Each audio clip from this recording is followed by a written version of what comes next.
This is my house and my floor and my hallway. And this is my hand that is gonna say hello to your body. I get it.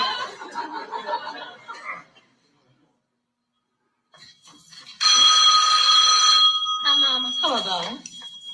Hello? This is D. Who's that? Yeah? Well, your mama. D, who was you talking to like that? Probably one of Roger's fresh friends. I said, hello, very nicely. Hello, just like that. I was standing right here when you said it, and I know how you said it. Hello, just like that. I said, hello. Never mind what you said. What did they say? He said, who's that? And I said, this is D. Who's that? And he said, your papa. So I said, yeah, well, your mama. What are you doing standing there? Wow. You know, when you see those clips, it just brings back some real good memories, some funny memories. Welcome to another edition of Let It Be Known, as we honor the life of Dr. She was a doctor, Danielle Spencer. Niele, what an amazing talent. Yeah, for sure. Peace and love, everybody, and welcome to Let It Be Known. As Stacy just mentioned, we're going to be honoring a true Gen X icon from the 70s, 80s. And of course, we have your news on what the Trump clan is doing, and lots of news about Beyonce, Donnie McClurkin. We have some Black history facts for you. So we're ready to talk about it this morning, right, Stacy? Yeah, I guess we are ready to talk about it. And you know what? Let us, I should say, get into what's happening. Actress Danielle Spencer, Dr. Danielle Spencer, and I appreciated the New York Amsterdam News highlighting that in their headlines and throughout their story about Danielle Spencer, because she was more than just an actress. She was a veterinarian. She left Hollywood and really had a great career as a veterinarian. She was best known for her role as D. Thomas, and we saw some clips there of some of her finest moments. But I think every moment, Niele, on screen for her was a fine moment. For sure. For a young Black girl watching her, she gave us a lot of courage to speak up, to not be afraid to say what's on your mind. I know yesterday I posted, she was the official tattleteller. When you want to look at a definition of a tattleteller, D was that. I mean, she was an instigator, right? Yep. And she was a bossy little sister that annoyed Raj, but he loved her to death, but he wanted to beat that butt a lot of times. Yes, indeed. That is so true. And like even that little clip we just saw with her at the phone. I mean, it was hilarious because you wait for that, it's gonna be funny, and then you get the punchline, and it was her father on the phone. Right. I mean, and I think it goes back to a time to where, family isn't the same anymore, because Right. when you go back and look at what's happening, there was a lot of insinuations of whoopings, right? You can't whoop a child today. No. You can't whoop. And just like the single mother in the home, and how she was the mother not to just Raj and Dee, but when Rerun came over, and what was his name? Dwayne? Was it Dwayne? Yes. Dwayne, hey, Yes. Shirley. And so, Stacy, I went to see if what's happening was streaming. And as of now, it says that what's happening is not streaming on any of the platforms. So hopefully somebody will fix that, because now I want my fix. Just unfortunately, when Theo died, I just did a total binge on the Cosby Show. And now I feel the same for what's happening. Yeah, and you mentioned Dwayne Wayne, played by Haywood Nelson. He and Danielle Spencer remained very close friends all these years, and he was, as far as has been reported, the last person to have spoken with her. He Mm. outside of perhaps her immediate family, but they remained close. He had been posting some things about her even before her death, um, and talking about how strong she is, and he drew a lot of strength from her. And it's really interesting because we often think of these folks as always because they played a role and they were, friends on the show or family on the show, that they are like that in real life. And many times they're not. But in this case, Haywood Nelson and Danielle Spencer were very close. Yeah, I mean that show was just everything. Remember Bubbling Brown Sugar? Yes. When they sung it in the what was the name of the diner and What's Happening? I can't remember, but Shirley, Yeah, Shirley. Big Was it Bossy named after her? Shirley. I think she was just a waitress She there. was the Chat, waitress. Yeah. yeah, chat. Let us know. But um, what D Mike V said, D's character is not living through I is think he now meant now living. Yeah. living through Crockett in Congress. I mean, yeah, that spirit of fire and speaking truth and not afraid to say something for sure. Like I said, D gave Absolutely. a lot of us. She used to talk so much crap. And if you go on TikTok, it's tons of clips from her about how she just used to talk to her mother, how she used to bust Rob. I mean, straight tattleteller. Like, Yeah. girl, come here. But listen, she was a tattletale, but she told the truth though, right? She wasn't lying. No, She didn't she lie wouldn't on them. lie. She wouldn't lie. But yeah, we're definitely a Gen X icon. And when we talk about generations, Gen X, millennials, Gen Zers, I think that Gen X right now is just reigning on culture. And when we talk about like what family is about, whether it's a single mom or two home mom, and just what the Black experience is about, I think that the Gen X generation captured that the best as of Yeah, now. yeah. Dr. Joni says Catchy TV is Aaron Sanford and Son and Good Times. Maybe they'll include what's happening. And Nancy Wall said what you said, Niele. She says, I was going to say I'll have to watch it again now. And Orange G says every Black family had a D in their family. He says when he was growing up, every Black family had a D. So Right, uh, right. yeah, But it's D knew true. how far to go. See, D knew how far to go. These kids today, they just go too far. You know They go what I'm too far. saying? Because whoopings were in that household. Yeah. It was a lot of I will beat your butt. I will beat your butt. It was a lot of that in what's happening. And so Yeah. just as she almost went too far, mama would come in and be like, get upstairs or I'll beat your butt. And that squashed everything. Go on Yeah, upstairs. and right. Mabel King was the perfect mother for that situation too, right? Yeah, because Hmm. she did not, she allowed them leeway, but she didn't play for the most part. Mm-mm, not at all. And she was a hard working mother. Like Yep. I loved how they portrayed her character as, the breadwinner.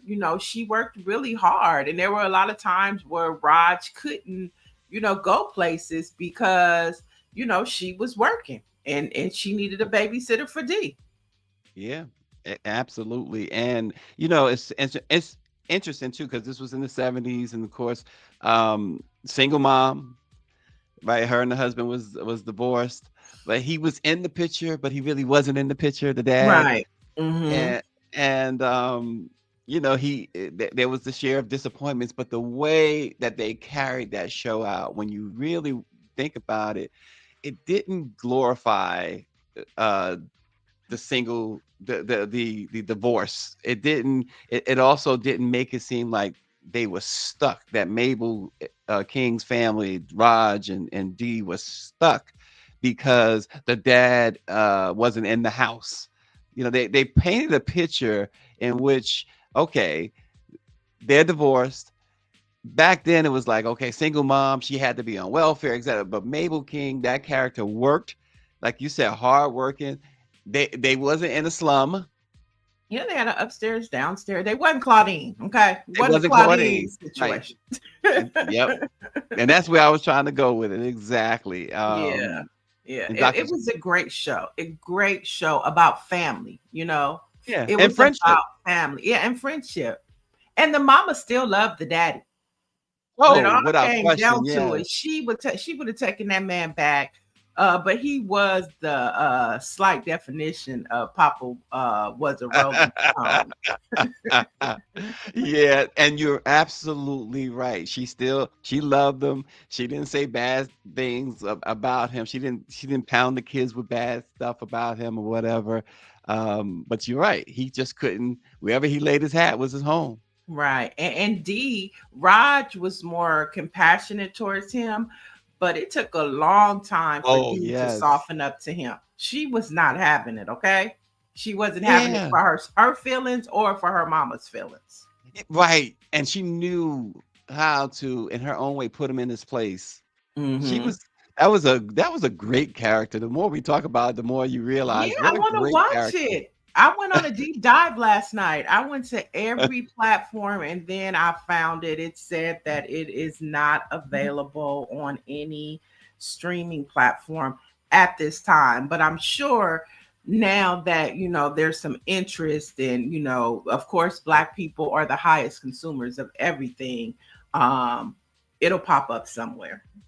Yeah, and as Greer said, the episodes on the show really helped us as Black folks navigate so many different situations. She says it was the epitome of joy, and I Yeah. can't disagree Joy without and the Black question. experience too. You know what I mean? It definitely represented our experience, you know.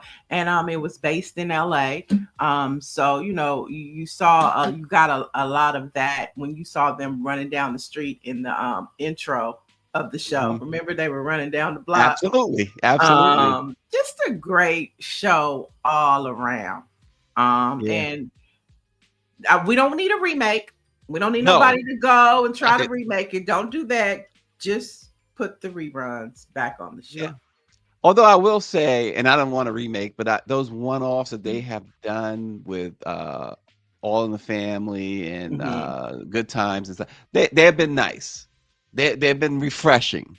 But that's all that if you're gonna do anything, just a one-off. That's Hmm. it. Like I Norman Lear presents. right. Oh, look, That's there it. it is. Right There it there. Now I did find on Roku What's Happening Now, and that Oh. starred Martin Lawrence, a young Martin Lawrence. So Hmm. that's running on Roku. But I was looking for this one. This one right Yeah, here. it is Shirley. And it was such a, whoever did the casting, it was such a Hmm. great job, such a great cast. Hmm. Wow. Dr. Joni, speaking of belts, getting the belt out and getting whoopings, Niele, Dr. Joni says, I noticed on Good Times how many times that the dad, James, goes to take off his belt and makes a comment alluding to a whooping, but never noticed it back then because it was normal, but so different today. Right. It was normal. Dr. Joni, you're right. That whooping was normal. Yeah, I mean, I got whoopings as a child. I turned You out did? okay. I think a lot of kids need their butts beat. You know, I didn't think the you got whoopings. oh yeah, for sure. I got whoopings. Mama whooped me, grandma whooped me, grandpa whooped me. You know, I think for me, the worst whoopings was with my grandmother and my mother Mm. because they had them thin belts. You know, my grandfather had the thick belts, and he would only give me like one or two. But my mother and didn't I tell you not to do Right. Isn't that amazing too? How they every word you just you gotta wish that it was a short stop. sentence because it's every word. Didn't, like you said, didn't I? I t-" tell It's yeah, like, why that don't you was just the stop at didn't? weapon. Yeah, Just stop at didn't. I get the point. right. So yeah, I got weapons, and then I had a babysitter that would make me go in the backyard. I only got like maybe one or two from her, but she would make me go in the backyard and get a switch. Now Yeah, I didn't yeah. like that because if you got, you know, you pick a twig and go back out there and get another one. I'm coming back with a flower. With a feather or something. Right, and that would make it worse. That would Yeah, make it that's what Gria worse. said. That made it worse. Wow. Rob's Place. Thanks, RNG. He says the diner at What's Happening is named Rob's Place. Rob's Place. Yeah. Okay. Yeah. See, bring back the nostalgic, the memory. Take us back to when we had a president. Uh-oh. See, Dr. Mellon Man, said, I I'm have to taking share. this And then segment. we did these ridiculous things. Like I was getting ready to get a whooping, and I showed up. I went to the room and put a book in my pants as if my mother could not tell that I had a book in my pants. Hilarious. Stupid. Like stupid stuff. That was Little Rascals, antics. For sure. But yes, Oh. whoopings are essential to a kid growing up. I don't care Yeah. what they say. That's why these kids got these smart ass mouths now. I have a family member who thinks it's okay to allow their child to call adults liars. Hmm. I would get a whooping. Even if they lied, it wasn't our don't say place, that. right? It's not your place to tell an adult that they're lying. I mean, barely can you say you're telling a story, but lying. Yes. Well, if you're lying, I mean, it's not like they're lying. If you lie, you lie. What's wrong with that, girl? And we Yeah. always go back and forth about that. And so I have to the kids today, let me just tell you, they are not those of yesterday. And I think that, making whoopings a crime and calling child protective services for it. I didn't say abuse. I said whoopings. You do something bad, you get a warning. You do it again, it gets real hot in the room. You do it a third time, go get the belt. Go get it. It get real hot. Wow. Gris says she grew up on whippings, but she never whipped her children. Yeah, I mean, I think that's the Gen X. I think each generation got more lenient on the kids. But see, so she said she cold cocked her son a few times though. Okay, so see, yeah. But I think that's the generational, thing that happened. As Gen X was the parents that decided, I'm not going to whoop my kids. And now you have kids that, don't whoop their kids and allow them to have even more freedom, And so, even like back then when you talk about like the queer community, it was like that was just like having a boyfriend. All those things you did when you became an adult. Okay. We're not having no conversation about, you want to be a little boy today or a little girl. It's okay if that's what you end up in life. But right now, between now and 18, you're going to be a kid. You're going to go to school. You're going to do your homework and you're going to play. We're not doing all them extracurricular conversations. Oh yeah. I said it. Wow. Well, you know what? You're right. They've taken that weapon, that tool, not weapon, but that tool away from parents today, the tool of the belt. And that belt went a long way. Man. Oh boy, because Mike V said, because as a parent, you're going to jail if you put your hands on them. On today, yeah. And some kids need their butts popped. Okay. Oh gosh, they need a whooping. Yeah, you ever go into a supermarket and or maybe be on an airplane or some public place and some kid is just going at it with his parent and you're like, oh, if that was oh my God, I would knock him. You know how they just say, I'll knock you into next week.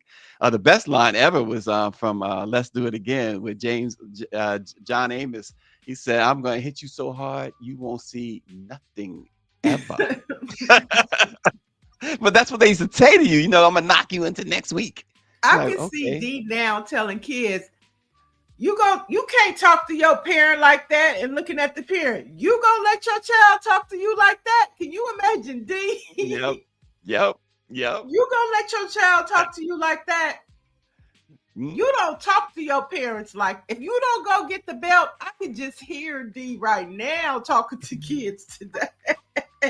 Look and see, and you need a D because look what Dr. Joni says. I've actually heard kids threaten their parents with calling CPS on their parents. He says, I would never have Never. even thought to do that as a kid. And you didn't even know about that as a kid. Like, That wasn't an option. No, it wasn't an option. Whoopings were a part of your upbringing, and it was the threshold of whether you would do, how far you would go with your doing wrong. Okay. Yeah. Because you knew. And like my mother, they tell me my mother, she would be like, I'll just take the whipping. Like she would just do it. There was like, some. I will take the whipping. I want to do this so bad. And that is my son. That's how he always was. And he didn't care. He didn't care. I mean, he just like, okay. He take the whipping. Yeah, but like, but he's still gonna do what he gonna do. She was like, I'm going swimming. Yeah. And I'll just take the whipping when I get home. Yeah. And he's the only one, because my girls, they, my oldest never spanked her. Second oldest, when she was little a couple of times, but I always say I regret spanking her. She didn't deserve it. And then the other girls didn't deserve. I haven't spanked them because they don't deserve it. Right. But that brings up a very good point too. I wanted to throw in there, because when my daughter, I would say, you know what, I'm going to call your father. Tears. And that was the thing with me. So it was, if I'm going to call your father, the mother oftentimes is the disciplining, but if I'm going to call dad, oh my God, everybody falling out. Right. But really, those whoopings with daddy really wasn't that, or at least for a girl. They weren't nothing. Because I fall out crying if you just say that. With my father, my father said he would spank me. I fall out, he couldn't do it. He'd give me a hug. So girls had different treatment. Yeah, they did.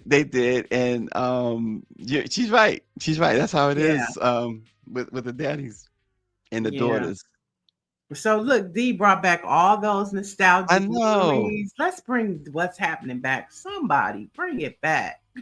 Wow. So we can see Rerun. Rerun used to be giving it up with the dance moves. I'm serious. I mean, look, and wasn't he on Soul Train a couple times? Mm-hmm. I mean, we used to love to watch Rerun Pop Block. He was like an original pop blocker. Yes, that's right. Oh man, what a show! Now you're right. Bring it back. We got to bring it back now. No remakes, just bring that back. Wow, that's right. Because Rerun really started. Well, I will say not started, but brought to the mainstream. What that the pop locking and the break dancing and stuff. I mean, he was the original as far as on television is concerned. Mm-hmm. And Dr. Joni is asking us to get a guest from one of these shows on here someday. Didn't we have Cosby? He's one of those, Yeah. And I also think too, during that time, it was a lot of like music was not segregated. You liked the Doobie Brothers, the Hall. They had them on that show. Right. That was them, the Doobie Brothers, the Daryl Hall and John Oates, Michael McDonald. Play that funky music, white boy. All the music mixed in. It all, we were just, like Madonna came later, but it was just a time where, we liked it all. Black music, white music, you would listen to it all. And the corniest of corny lines that Raj uttered when the Doobie Brothers came on the show. He goes, "I Doobie Roger Thomas, which Doobie do you be?" And it was like people laugh. It was like, come on now, that was corny, Raj. And we used to love. Everybody used to think Dwayne was so cute. Hey. That was such a great show, and you forget about it until, unfortunately, something tragic like this happens. And like all of these memories just flood your mind, because it doesn't just remind you of the show, but it reminds you about that time in life, reminds you of your family. That was when families sat at the table together and had dinner. Yeah, Nancy was right. Corny but funny. Yep. I don't know. Justine Sports Medicine is asking Niele, what she says, one question: what does a girl have to do to get some headlines? Was that a D line, or is that what you're asking us, Justine? Yeah, was that a D line? Yeah, I'm trying to understand the question there, because I can see D saying something like that. I guess. Hmm. Yeah, she has But some great one-liners. yeah, she definitely did. Certainly. So Dr. Danielle Spencer, 60 years old, 60 years young, gone too soon. Another one, and just only a couple of weeks or a few weeks after Malcolm Jamal Warner, and so we're losing our true icons, as I like to call them, the true icons, because I think Right. we I think we use the word great too loosely. But she was a true icon. Yeah, Uh, Dr. Tony, that nostalgia of 70s and 80s TV. mm, I can't think of any shows today because of streaming platforms. TV is not the same, right? mhm. Back then we had what? ABC, NBC, CBS, and CBS. then you had your local channels, and then you had on a Saturday, for ours was KTLA, and that's when they would play like the Pippi Longstocking movies, or those the Gidget movies. And so like TV was just, it was not as large. It was, you didn't have as many choices, and so pretty much everybody watched the same thing. Yes. Yeah. And a PB, oh my gosh, PBS. And I just Mhm. read an article of the replacement that Donald Trump is thinking to replace PBS. And the man that is over it is a straight weirdo, but we're not going to even go there. We're going to stay in this nostalgic, feel good place. You know what? Do you follow Sesame Street, Stacy? Well, I haven't in a while now, but You should I used follow. yeah, I mean, Sesame Street still teaches me today. Okay, yeah. today I read literally at least 3 times a week. I read their morning inspiration, and Oh, it applies to not just children, it applies to us too. okay.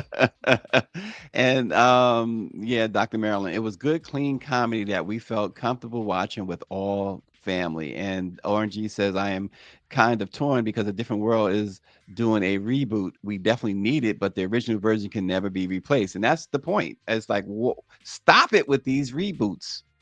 Well, I'm kind of interested in seeing because it's not like a remake. It is like the legacy continues, because the different world reboot is really based upon Whitley and Dwayne's child, and the next generation of HBCU students. So it'll be Okay. interesting to see, because now, like we're talking about back then, a different world, the things that we were dealing with and the issues that we're dealing with are totally different today. Mhm. And so it's like Fresh Prince of Bel Air. I love the reboot of Bel Air, right? Have Oh, you okay. I watched never that? watched it. Never It watched is it. such a good show. It's not so it's a comedy drama. It's a dramedy. It's not just comedy like Fresh Prince. And the reboot is slightly different, but it is a great show. And Mm. unfortunately, they finished taping the last season. So this season coming up, they didn't drag it out. I think it was like 4 seasons, but it's a great show. It was a great reboot. They did it well. So hopefully they'll do the same for the reboot of A Different World.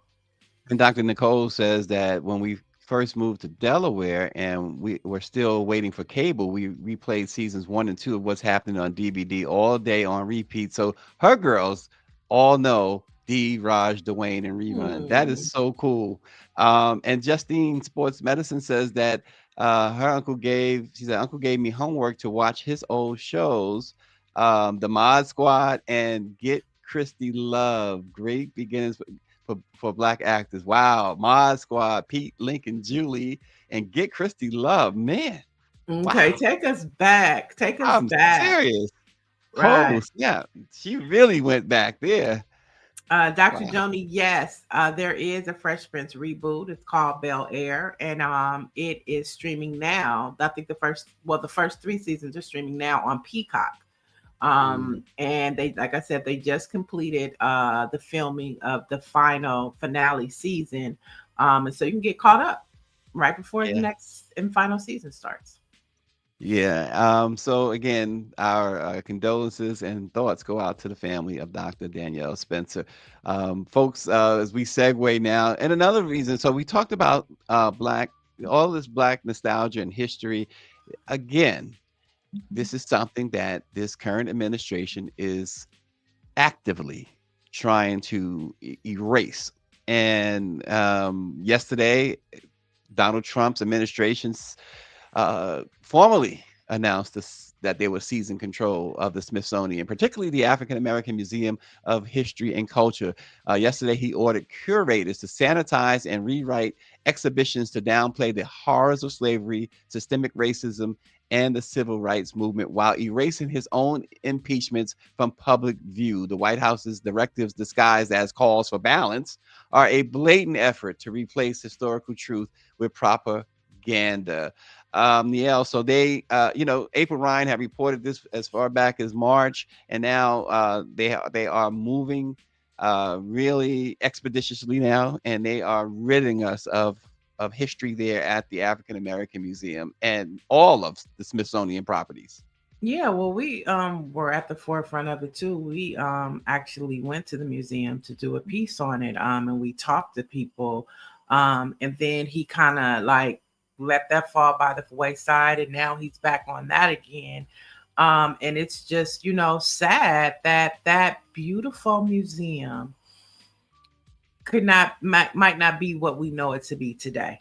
We know that he's already sent certain artifacts back. We had Dr. Amos on. Mm-hmm. His artifacts were returned. We don't know how many others have been returned already, right?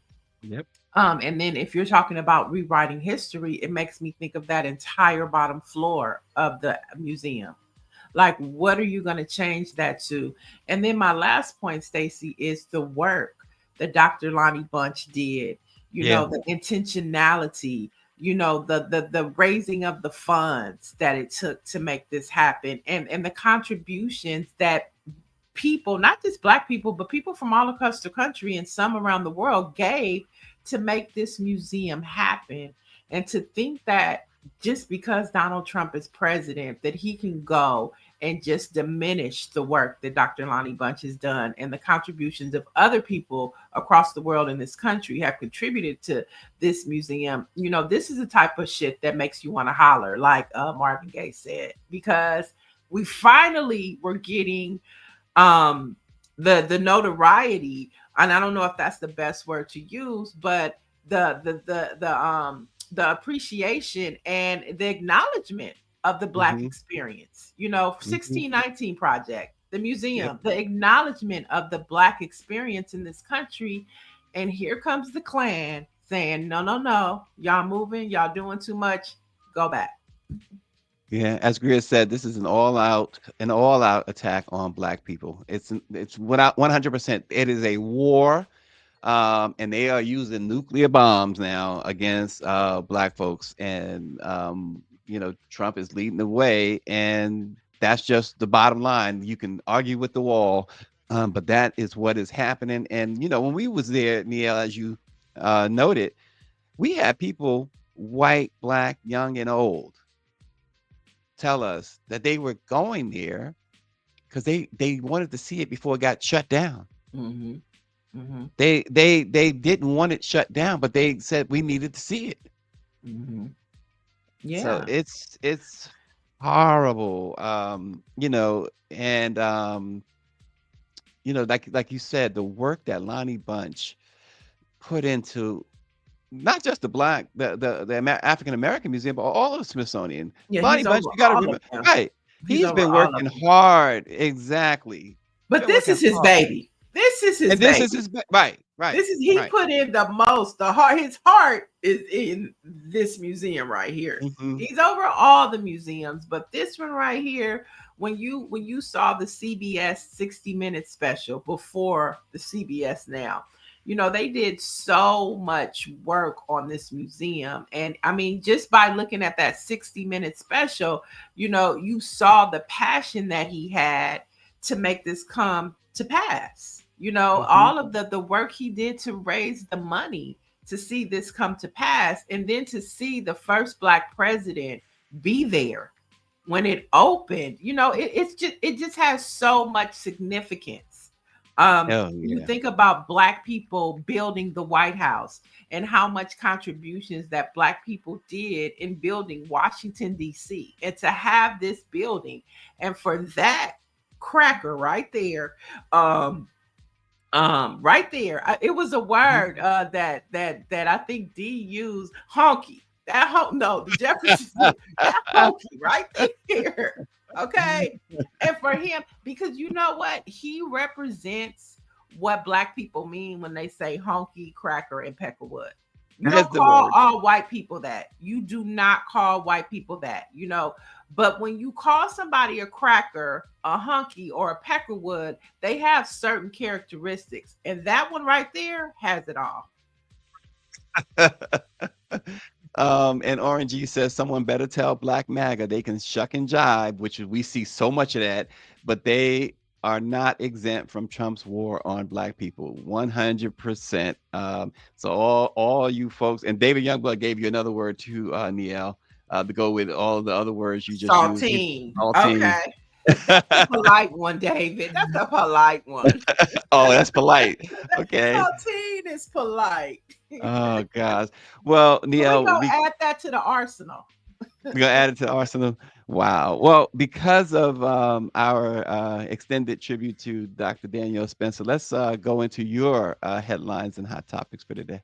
Oh, okay, I was right. Okay. Wait, let's do Diddy. Can we do Diddy? is, is he really gonna do it? Is he really going to do it? I think this is an important story because Diddy's coming out. He's coming out like Diana Ross. He's coming out blazing. Let's talk about it. Well, since you insist, Puffy, Diddy, P. Diddy. He is escalating his legal battle. He's now demanding $100 million in damages in an amended defamation lawsuit against Courtney Burgess, I should say, and attorney Ariel Mitchell and News Nation's parent company, Nexstar. The lawsuit accuses them of broadcasting fabricated claims that he appeared in videos of sexual encounters with celebrities, including minors.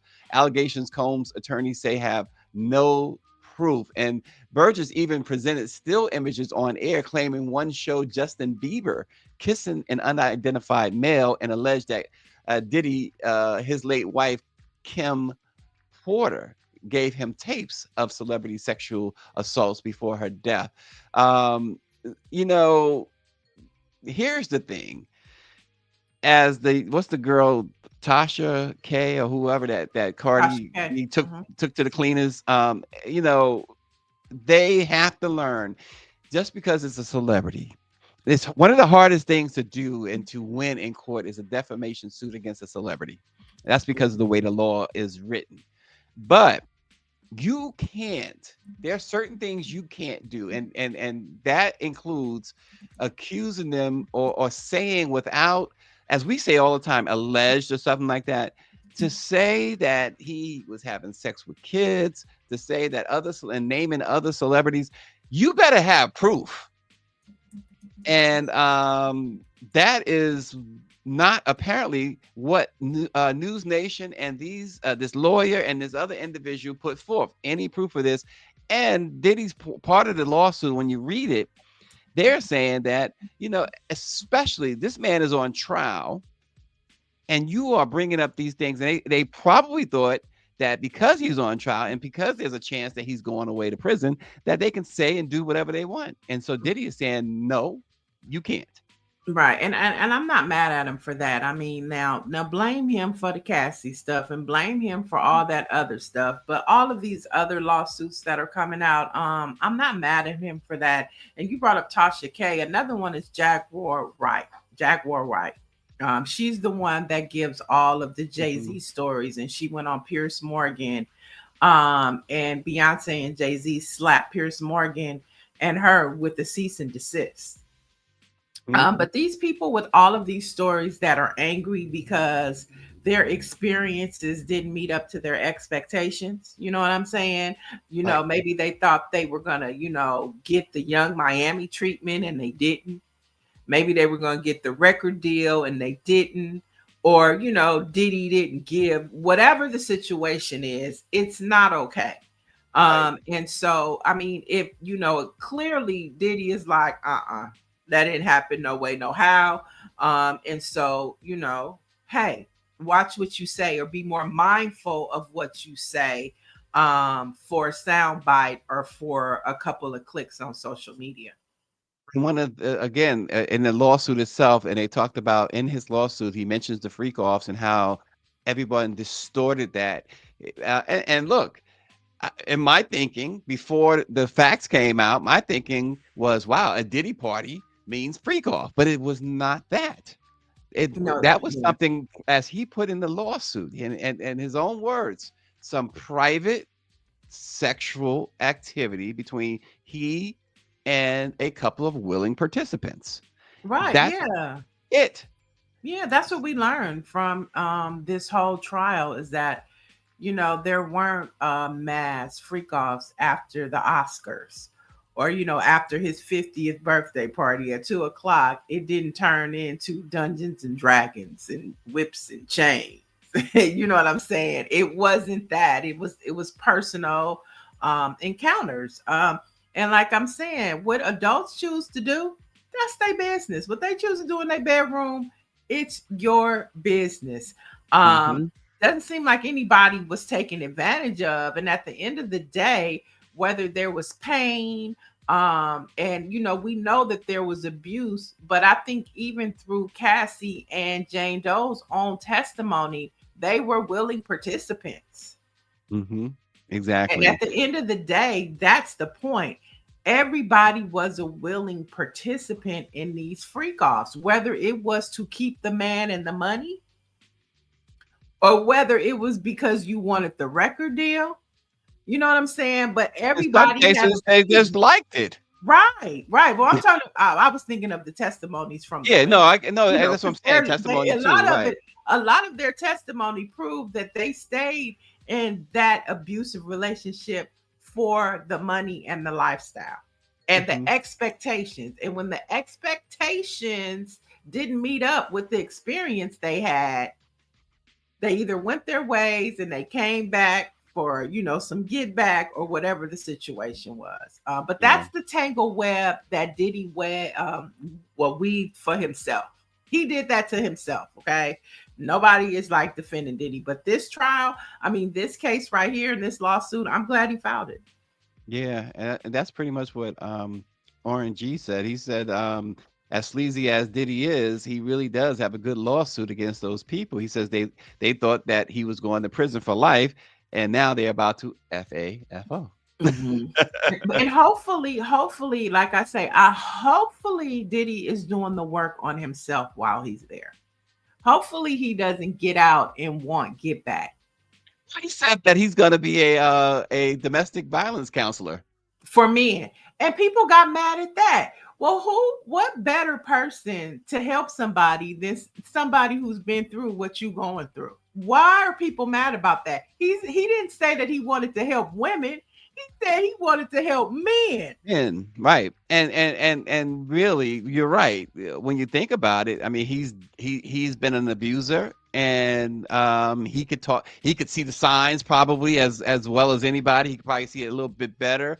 Unfortunately, it makes him sort of an expert, his own doings. But he could also say, "Hey, you may not want to do that. I went down that road." Dr. Joni said, "Oh, please." She ain't hearing all that. Yeah, She Dr. not Johnny said, hearing y'all it. can take that somewhere else. That's okay. I get She's it. I like, get it. miss Listen, me with that. right. I get it. I get people saying, look, I was just looking on one side of it, Dr. Joni, but I get it. I get when people say they don't want to hear that either. So, Right, right. But he could help a brother out, but hopefully the most important thing right now for Diddy is that he is doing the work on himself.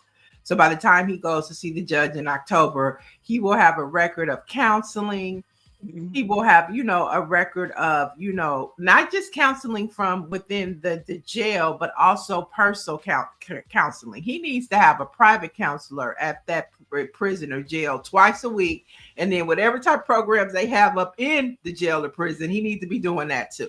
If he was smart, he would be doing all the programming that programming can do within the jail system. Okay. So that's the Diddy update. And hey, we're getting closer to his sentencing. And I'm pretty sure before we get to it, he is going to file for bail at least 3 more times. 3 more. At least 3 more times. One more again. He wants out. Lydia gave us the rolling of the eyes and the head. I get it. I totally get it. Okay. But moving on, of course, all eyes are still on Texas, and there have been rumors that the lawmakers are going to be going back to Texas after this special session ends. But the lawmakers are saying, hold up, we ain't said that. We don't even know where that came from. But it's important to know that on yesterday, the Texas Senate did go ahead and pass the new GOP congressional House maps, putting it a step closer to final passage in the state legislature. Now, the upper chamber voted 19-2 to pass the new set of congressional lines that would give Republicans the 5 pickup opportunity that they need for the U.S. House. And this is, of course, is ahead of the 2026 midterms.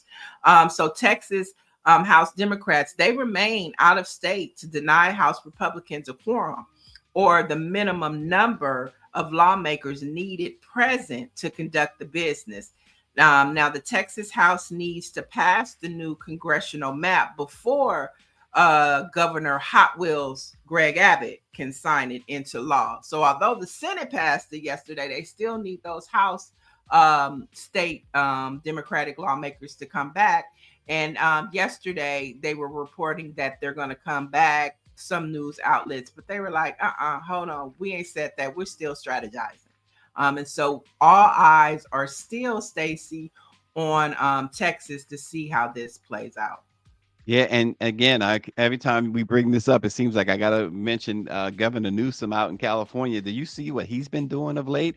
So he said he said Trump don't know what he's messing with now. He's going to look at California, Governor Newsom is, and do some redistricting there and wipe out every Republican seat there is. And but here's the thing, he's been going at it with Trump on social media, and he's been mimicking Trump by typing in all caps and saying things like I am America's governor and stuff like that. And he said, handsome. He says hosted by America's favorite governor, Gavin Newsom. He said, final warning, next you won't like it. Thank you for your attention to this matter. I mean, shots fired. And he's doing it like in the same way, like all caps for the most part, and then words in which Trump would put like maybe three caps. Is a 4-letter word, 3 caps, 1 lower. Newsom is mimicking. Right. And Newsom is saying, you're a handsome governor, you're handsome governor. He said, press conference this week, keep it up, Trump. Giving him the same energy that he's given. I mean, it is great. And I also want to we got to highlight Governor Wes Moore. He's coming at it now. Now, Newsom is handling the redistricting, but Wes Moore was on Anderson Cooper last night. And he was looking very presidential when he was talking about the National Guard. He said, I'm the commander in chief of the National Guard in Maryland. He said, and as a former military person who served in the military overseas, he said, we should not be weaponizing the National Guard in any way. I mean, he was looking presidential too. So you have Wes Moore, you have the governor of Chicago, you got Hochul. So, going back to, it's going to be the states and the cities, municipalities that are going to resist and push forward. Even to your story about the Smithsonian, there are a lot of Black museums in states that Trump can't touch. And those museums are going to become more valuable than ever. Like the lynching museum. That's, I forget what southern state it is, but there are very important museums across the country that focus on the Black experience in this country. The Smithsonian isn't the one. So states and mayors, they're going to be the ones to stand up to Donald Trump. Yeah, absolutely. And but one point, I think it was who It's made that Montgomery, point? Alabama. I'm sorry. Thank you, Lydia. The Montgomery. Lynch Okay. Museum is in Montgomery, Alabama. Someone mentioned though that David Youngblood figured that the problem is if there is a contest on redistricting, Democrats will lose. They don't have enough states. So he says that could be a problem. Yeah, yeah. Well, we will see. We will see. You know, the 2026 midterms are definitely heating up. And we know that all of this is a play because Donald Trump does not plan on leaving the White House. Exactly. And so he is trying to stack the Congress, especially the House, because he has no intention of leaving. I mean, and I think that's something that the American people should get prepared for. He's not leaving. Right. He's not. Important story that's happening because what's happening over in Israel, in Gaza is not getting enough attention. And when we look at what's happening to journalists over there, you know, journalists in America should take heed. At least 242 Palestinian journalists have been killed in Gaza since October 2023. And this is according to the United Nations. And it's important to note that Israel's military strikes and blocking of aid for Gaza citizens have killed over 60,000 Palestinians, with press calling it the deadliest conflict for journalists in recent history. And so when you look at, you know, Trump taking over CBS, you know, because they were bought, but basically Trump they're doing his bidding. When you look at how CNN is changing, journalists should be afraid because you could be on the list of Donald Trump because, you know, he's hand in hand with Netanyahu. And so people that are on the front line telling the truth are being murdered by the state. Yeah, it is a rough time, a really deadly time for journalists, and not just over there. I mean, look, this guy is attacking journalists everywhere. This president that we have, and it's not the safest of time for journalists. I'll leave it at It's that. not the safest of times, and you know the fact that our news agencies aren't really tracking and posting what's happening over in Gaza. You know, people are starving.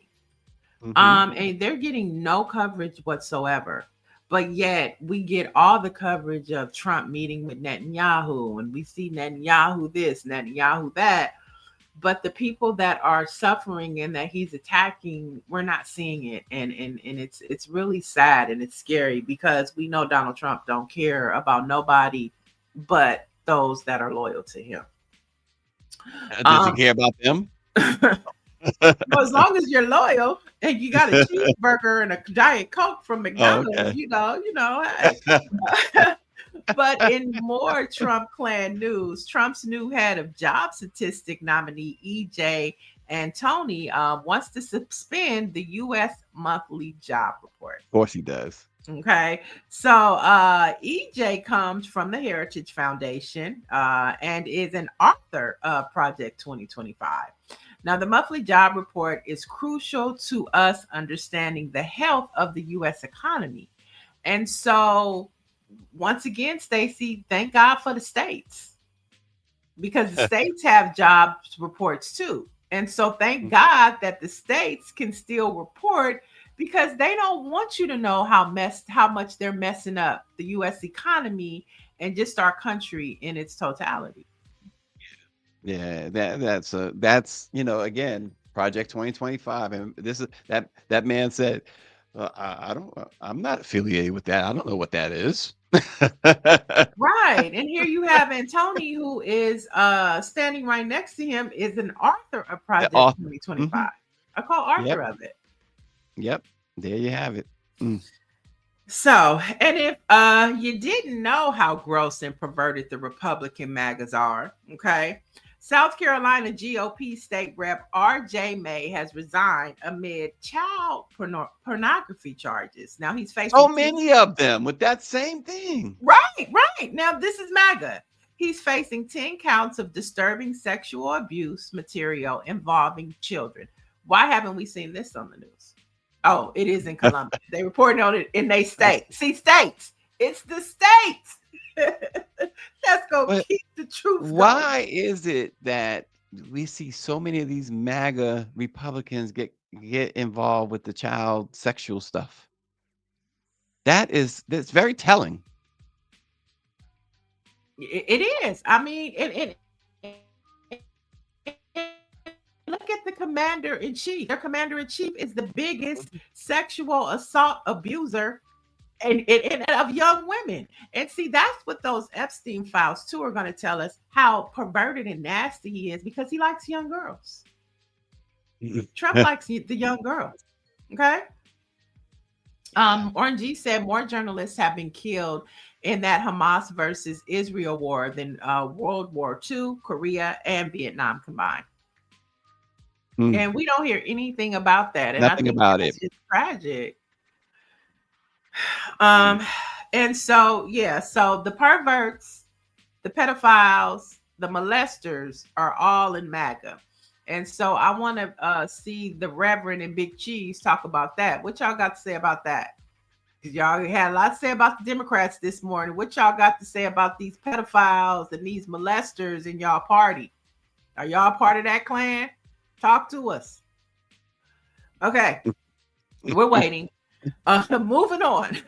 The UFC president, Dana White, confirms the July 4th fight at the White House on the 250th anniversary of the United States. Dana also said it will air live on guess what network? Fox or CBS. Oh, CBS. right, CBS. CBS.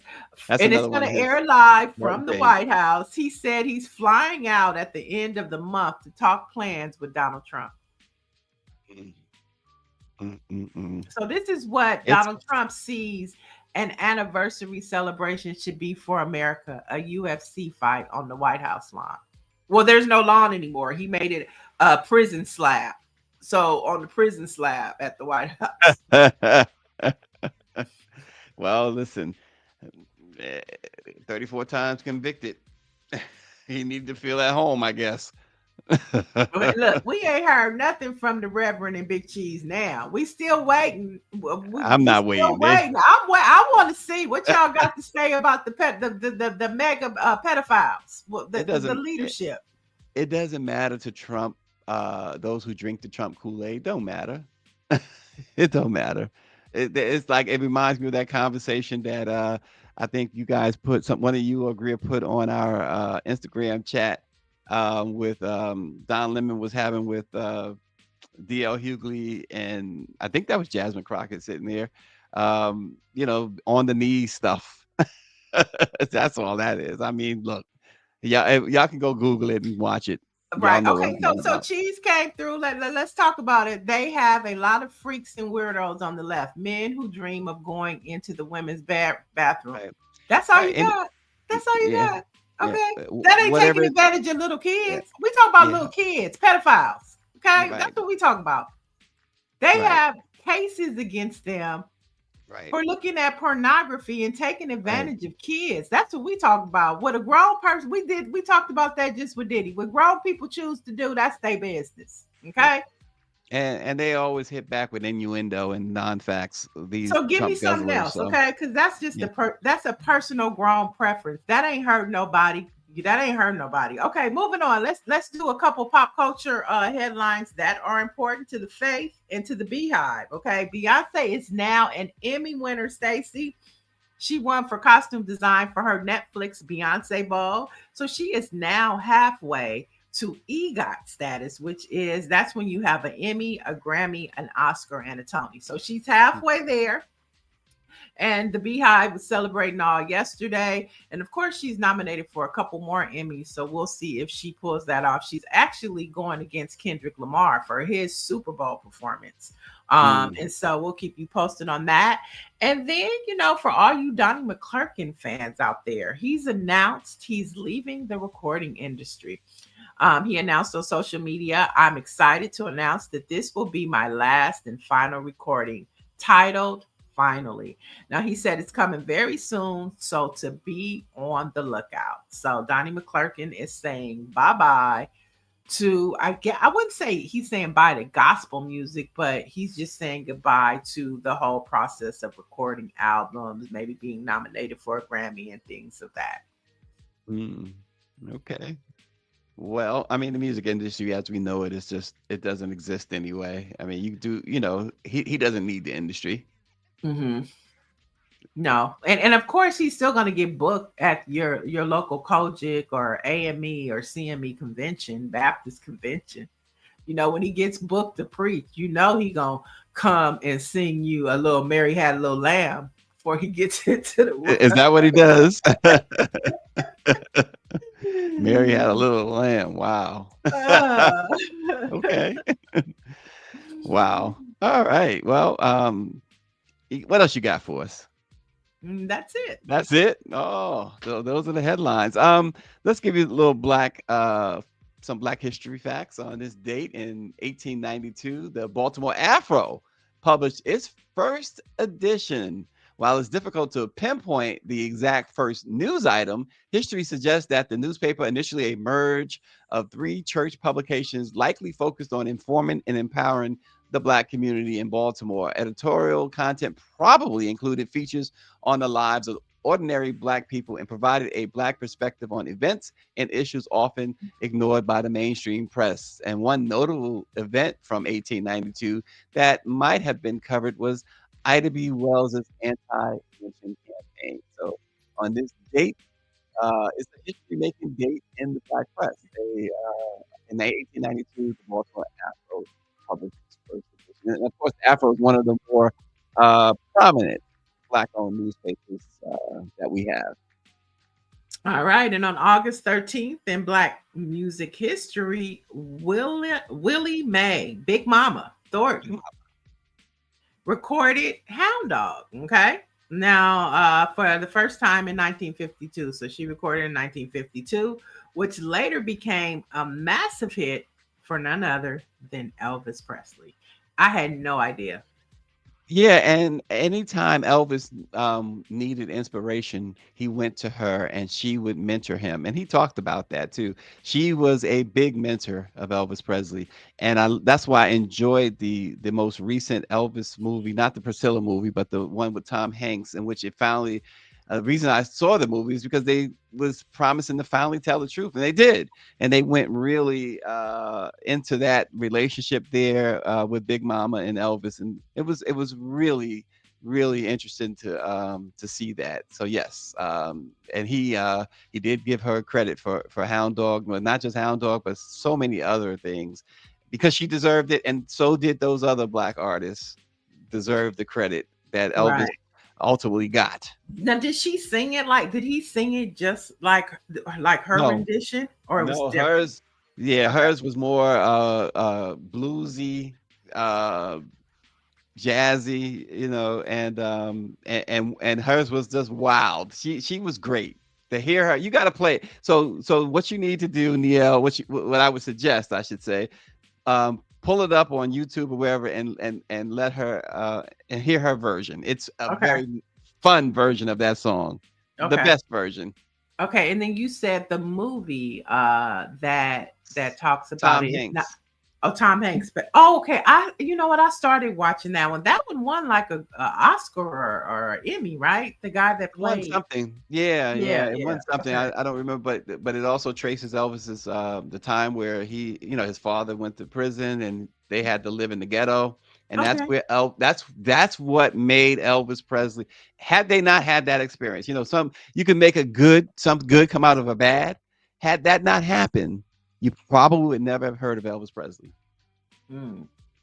Yeah, because he learned everything from Black folks being around these black kids, sneaking into the black clubs, and of course the black churches. He would be looking through the window and at the door, taking it all in, and that's where he got all of his ideas and his drive, really. And Okay. so when he went to Memphis, when he bought Graceland, um, of course, Big Mama was downtown, and he would drive off, and his security team, his family would, where you going? Where's he at?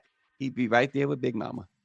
Okay. Well, I'm gonna go give that one a second look now that I have more context to it. Yeah, I'm gonna be absolutely. looking more for Big Mama. Big Mama. Absolutely. You have a Black History fact. Did I I miss it? just gave it. You just talked about my Black History We fact. sure You did. talk Look, more about my this is fact than yours. I know this.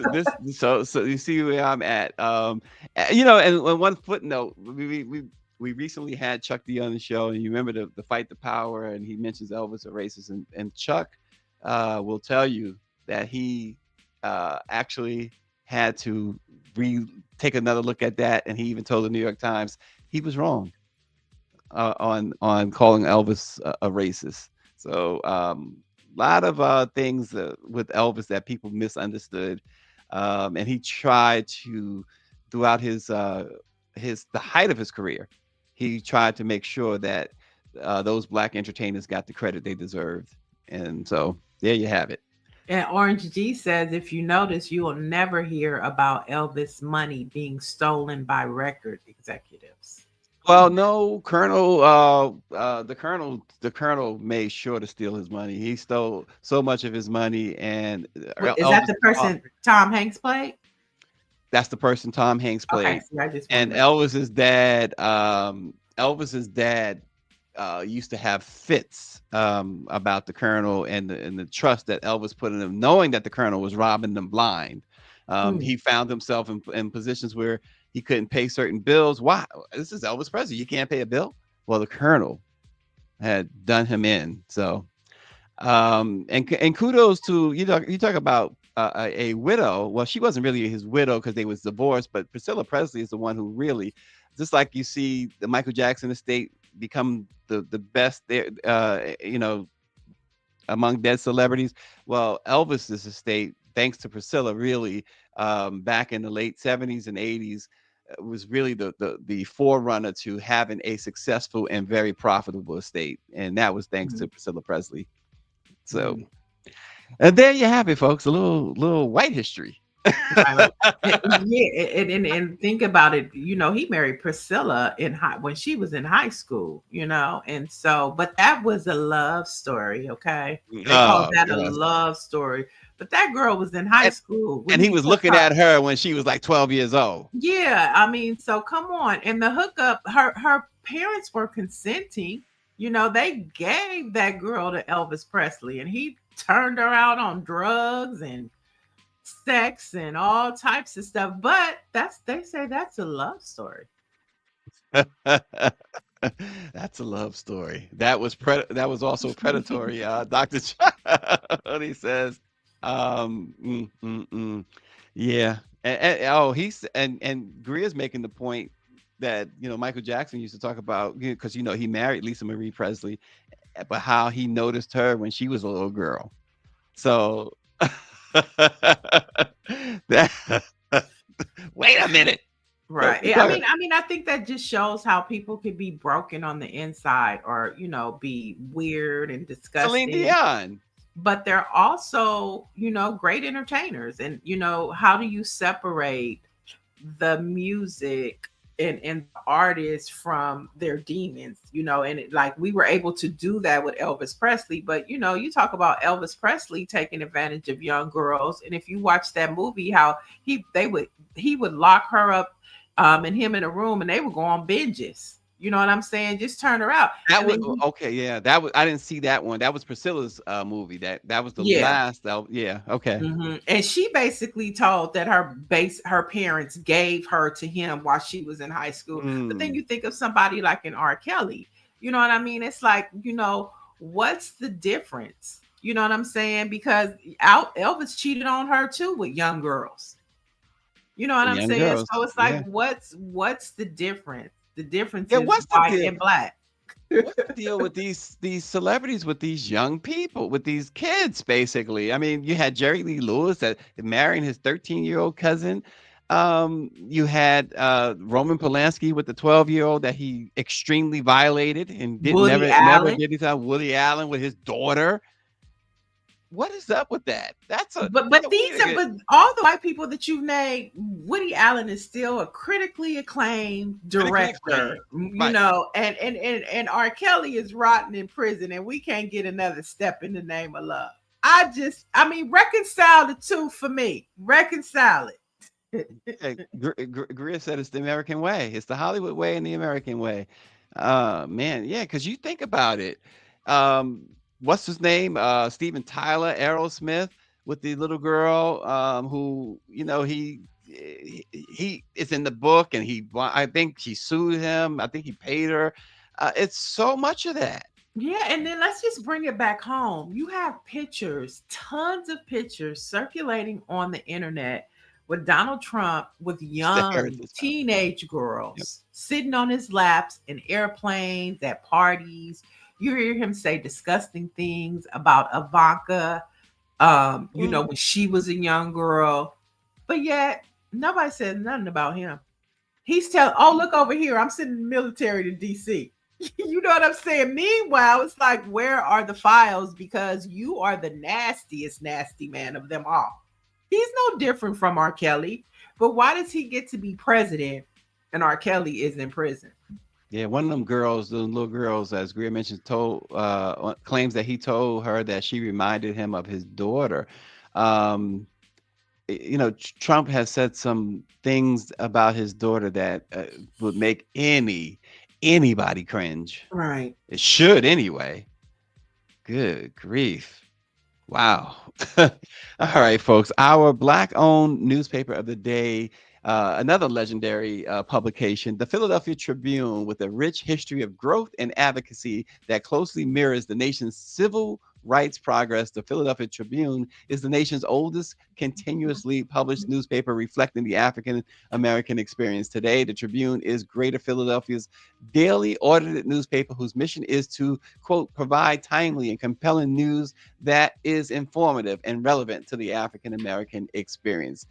Through it all, the Tribune has amassed hundreds of awards for writing, photography, and significantly public service. So the Philadelphia Tribune is our Black-owned publication of the day. Check them out online. You just saw Mr. Bogle there, the CEO of the Tribune.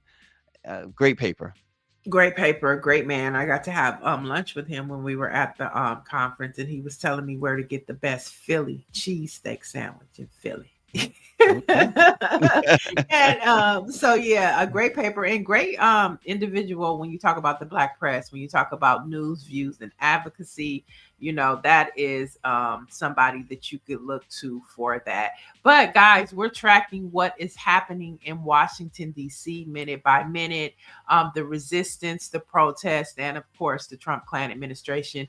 So if you want to know what's happening there and all across the country, definitely keep up with BlackPressUSA.com. Thanks for watching, folks. We will see you again tomorrow.